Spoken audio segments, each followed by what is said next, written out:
नमस्कार मित्रांनो, स्वादयोग रेसिपीमध्ये आज आपण बनवणार आहोत खुसखुशीत गोल्डन परफेक्ट असे पोटॅटो वेजेस जे बाहेरून क्रिस्पी आणि आतून सॉफ्ट असतात. तर हा व्हिडिओ शेवटपर्यंत नक्की पहा.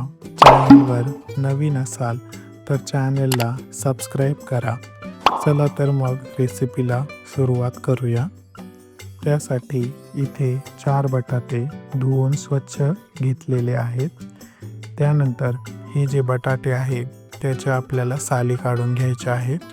तुम्हाला सालीसकट वेजेस आवडत असेल तर तुम्ही याची साल तशीही ठेवू शकता.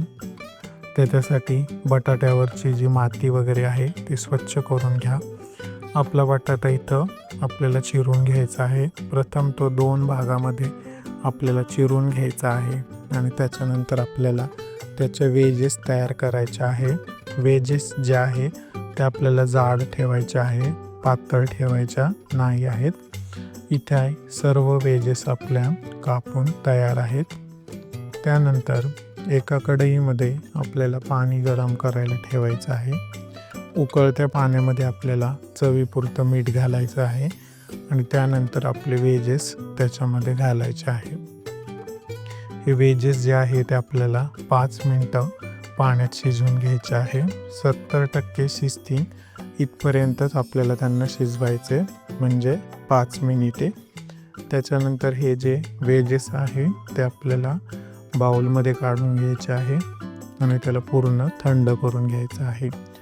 थंड झाल्यानंतर 1 टेबलस्पून तेल त्याच्यामध्ये घालायचे, 1 टेबलस्पून काश्मीरी लाल तिखट, 1 टेबलस्पून मीठ,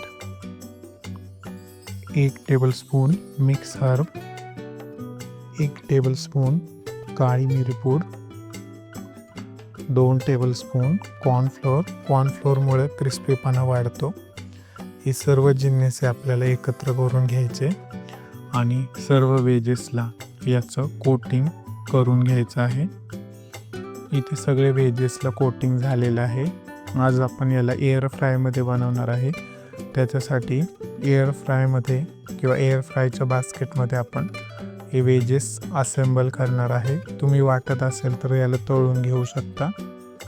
एअर फ्रायमध्ये याला आपण 180 डिग्रीला 18 मिनिटे फ्राय करून घेणार आहे. इथे 18 मिनिटे झाली आहेत आणि आपले क्रिस्पी पोटॅटो वेजेस तयार झालेले आहे. संध्याकाळच्या लहान भुकेसाठी नक्कीच लहान मुलांना हा खाऊ म्हणून तुम्ही देऊ शकता.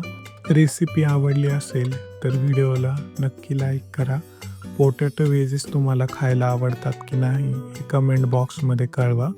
पुन्हा एकदा भेटूया नवीन रेसिपीसोबत.